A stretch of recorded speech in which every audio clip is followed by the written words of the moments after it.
This presentation is on the psychotropic medication use among children and adolescents in America. Psychotropic medication use among children has continuously increased since the 1990s. Today, at least 1 in 5 children has a mental, emotional, or behavioral disorder severe enough to cause some level of impairment, with current prevalence estimates ranging from 13 to 21% of the pediatric population. It's estimated that 68 million children are taking psychotropic medications, which is about 8 to 10% of the 0 to 18 age population. Even multi-class psychotropic treatment, which is the co-prescribing of 2 or more different classes of psychotropic drugs, such as a stimulant and an antipsychotic, has rose from 14.3% in 1996 to 32.2% in 2007. Even though we've seen a sharp increase in the prescribing of psychotropics to children, it's estimated that only 30% of these medications are approved by FDA. Thus, most psychotropics are prescribed off-label, which means they haven't been studied or FDA approved for the use of children. The increased rates of suicidality among children and adolescents being prescribed antidepressants prior to the 2004 Black Label warning is a prime example of the negative effects that can occur when we prescribe children psychotropic medications off-label and solely based on adult studies. Overall, there is a debate over the short and long-term effects psychotropic drugs have on a child's developing brain. The controversy over the use of psychotropics among children primarily focuses on the use of antidepressants, antipsychotics, and stimulants, all of which will be covered in this presentation. Antidepressants are often used for depression and anxiety. However, their association with the increased risk of suicidality among adolescents and the addition of the Black Label warning in 2004 has led to a decline in the prescribing of antidepressants to children. Antipsychotics are often used to treat bipolar I disorder, schizophrenia, and autism. However, the biggest concerns center around its use in treating behavioral disorders such as ODD and CD, as well as behavioral problems. The annual number of U.S. children 2 to 18 years old that are being prescribed antipsychotics has jumped fivefold, with an estimated 2.5 million children being prescribed antipsychotics. Yet nothing compares to the alleviated rates of stimulant medication being prescribed to children for ADHD. ADHD is the most common mental health disorder among children, with a 7% prevalence rate and approximately 3.5 million youth taking stimulants for ADHD. Due to the decline of antidepressants, an increasing number of children being prescribed antipsychotics and stimulants, my presentation will primarily focus on these 2 medications. The rising increase of children and adolescents being prescribed psychotropic medications has sparked a controversial debate over whether we should or shouldn't prescribe them psychotropic medications. At one end of this extreme, the pro side uses a medical perspective to argue that we should prescribe children psychotropic medication, stating it's unethical not to provide individuals with science-based pharmacological treatment that's effective.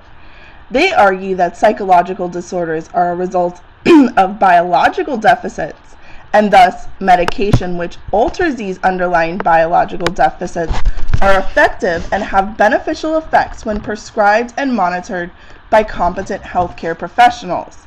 The con side uses more of a humanistic perspective in arguing that we shouldn't prescribe children psychotropic medications because the risks don't outweigh the benefits.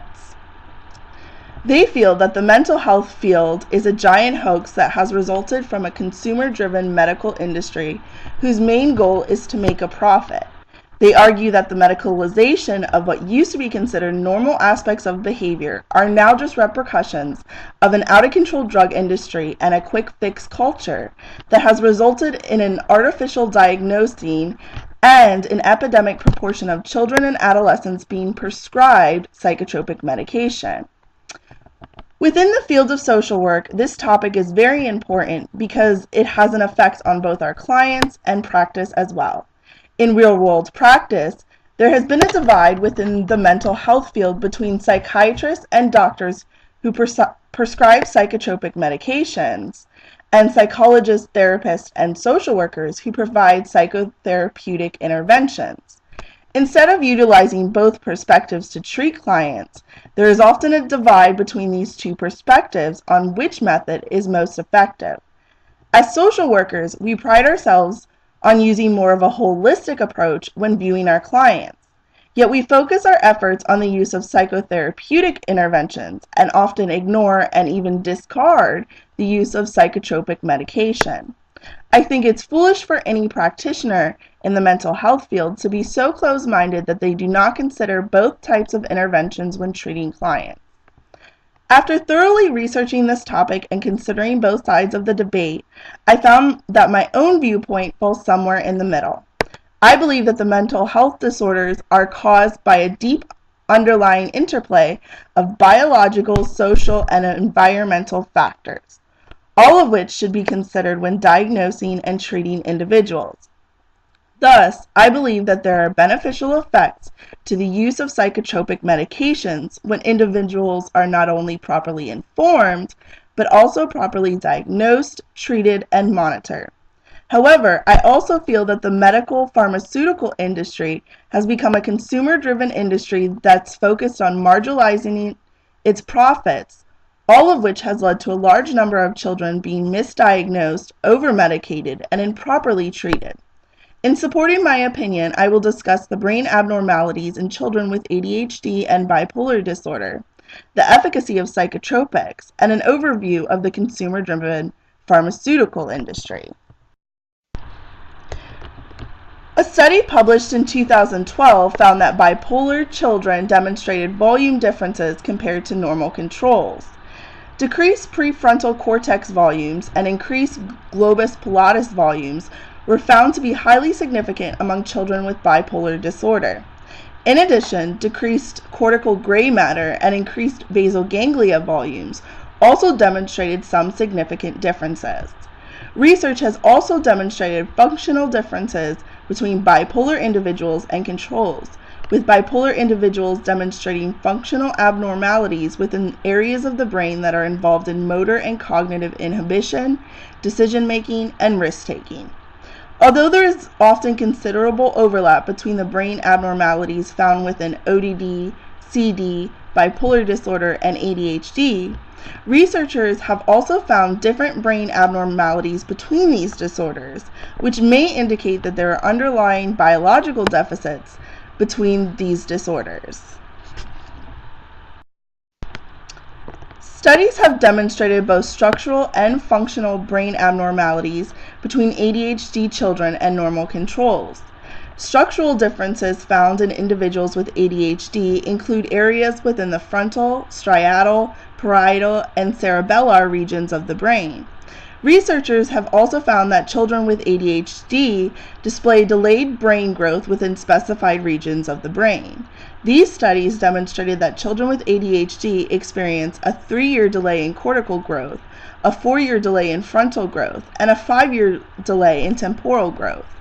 In addition, children with ADHD not only demonstrate an overall decrease in total white matter volume, but also specified white matter volume decreases within the cerebellar and cerebral brain regions.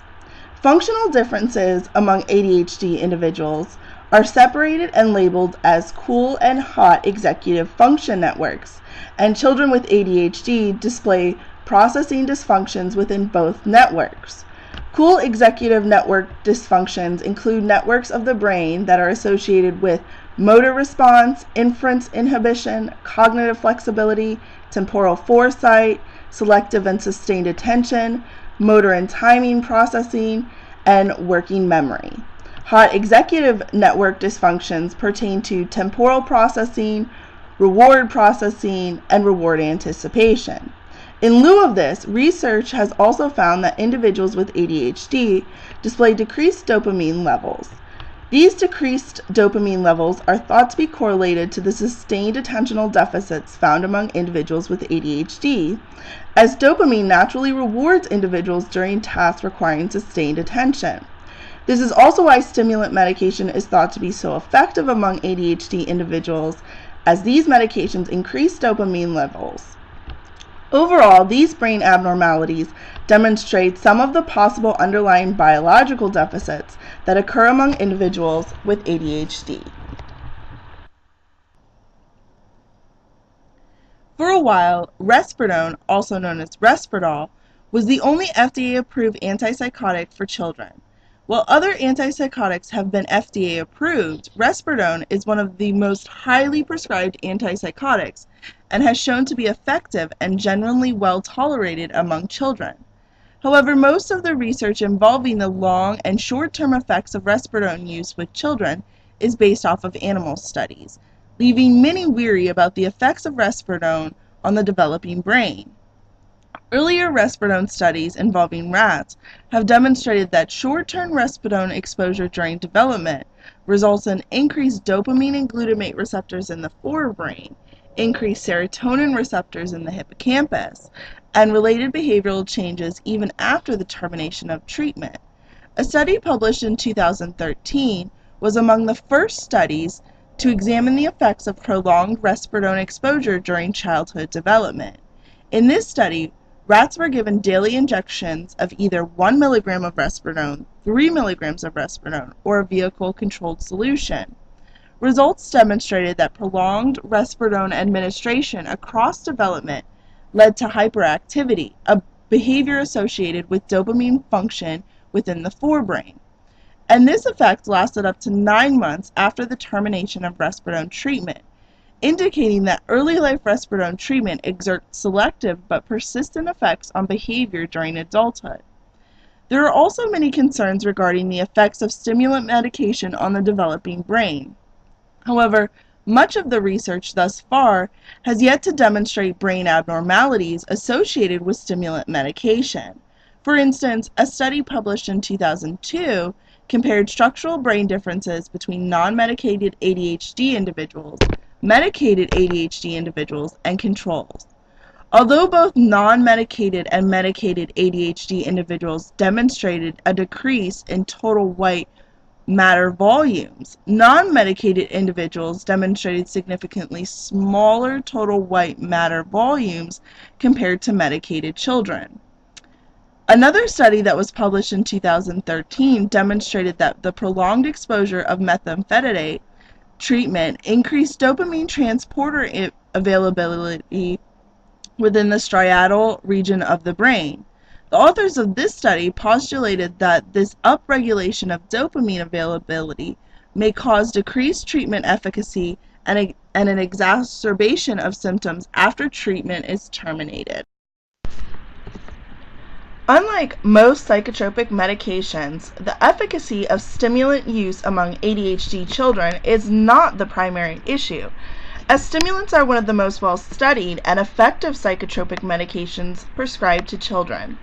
Stimulant treatment and research began in the 1930s and yields a 90% response rate today. Problems associated with stimulants arise over the diagnosing of children with ADHD, as ADHD is often highly misdiagnosed for a magnitude of reasons. First, the disorder often mimics other disorders. For instance, a child who's experiencing post-traumatic stress disorder may exhibit similar inattentiveness often associated with ADHD individuals. There is also concern as to whether or not children are being prescribed stimulants solely based on behavior problems. Lastly, stimulants have also been found to be prescribed and even abused by children in order to enhance academic performance. Since stimulant medication is so effective and used as a first line of intervention, improper diagnosis can have large negative effects on a child. Among the foster care system, the rates for psychotropic medications are staggering. Foster care children are prescribed psychotropic medications 3 to 11 times more than non-foster children. Children in foster care are prescribed antipsychotics 4 times that of the general public. In a 2009 study done within the state of Florida, results showed that 15.2% of the state's foster care children were prescribed psychotropic medication, a rate 3 times that of the general population.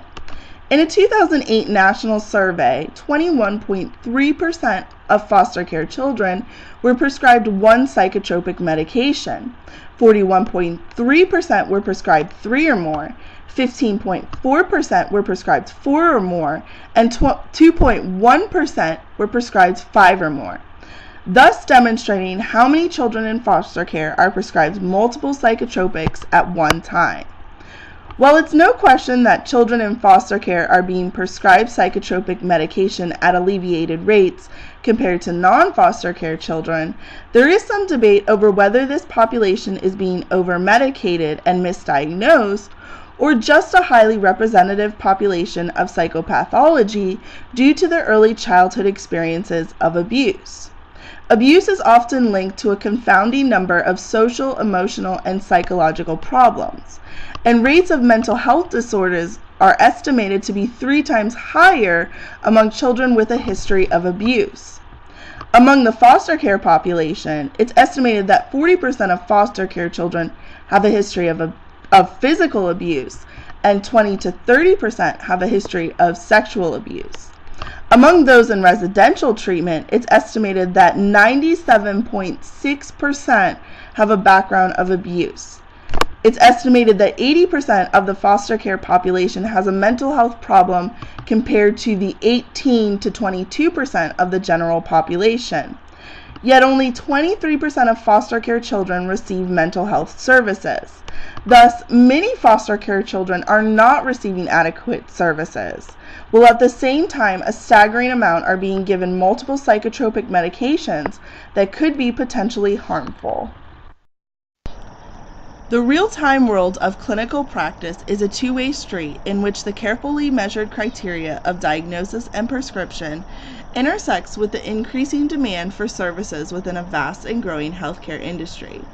The pressures of time and business often trump evidence-based criteria of practice, thus accounting for the disparity one often sees between what ought to have happened versus what does happen when prescribing children psychotropic medications. In addition, this situation is compounded for psychiatrists who specialize in treating children and adolescents because the reimbursement rates don't cover the extra time it takes to interview parents, caretakers, teachers, and others familiar with the child's behavior. Today, the U.S. pharmaceutical industry is worth an estimated $250 billion. The goal of the medical pharmaceutical complex has changed from creating health to creating wealth. They have shifted from discovering treatments for major diseases to medicalizing aspects of the human condition. This medicalization involves defining a problem in medical terms, employing a medical framework to understand it, and using a medical intervention to treat it. In today's society, much of what was formerly considered normal childhood behavior, such as temper tantrums, excitable behavior, and sporadic mood swings, are now being diagnosed as mental or behavioral disorders. If psychiatrists end up being completely wrong, then we have created a generation of children that have been sentenced to a lifetime of ingesting powerful and dangerous drugs.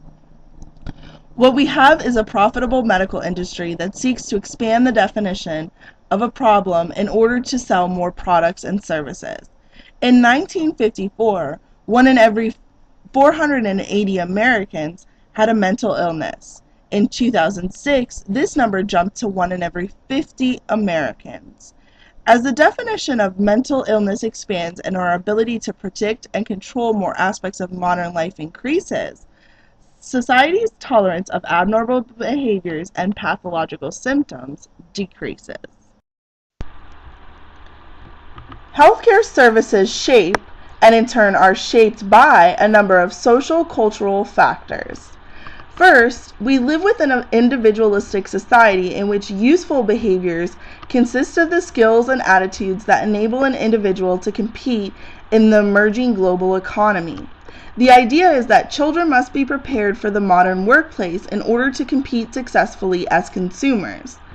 Children who do not conform to socially acceptable standards of behavior become problems that must be addressed.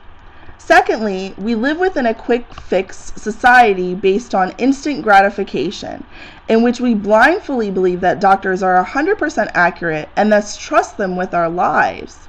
We've deluded ourselves to believing that doctors have this cabinet full of these special pills that will fix all our problems without any consequences.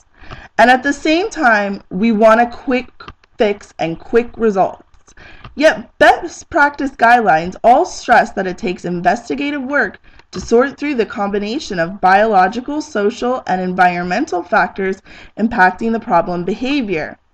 Lastly, parents often resort to psychotropic medications for one of three reasons. First, some parents demand that their child be put on psychotropic medications to fix the immediate symptoms until they figure out what's going on. Then there are the parents who put their children on psychotropic medications in order to improve their academic performance. And lastly, there are many parents who are ill-informed.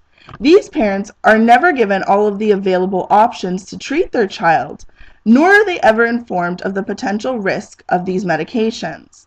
As social workers, it's important that we educate individuals on the alternative options that are available to them.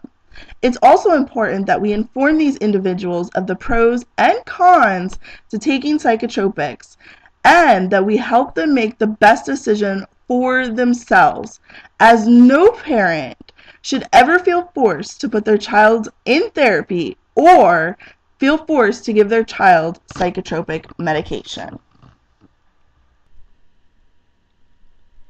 Lastly, I have two short videos for you to watch on David Thoreau's documentary titled America's Medicated Children.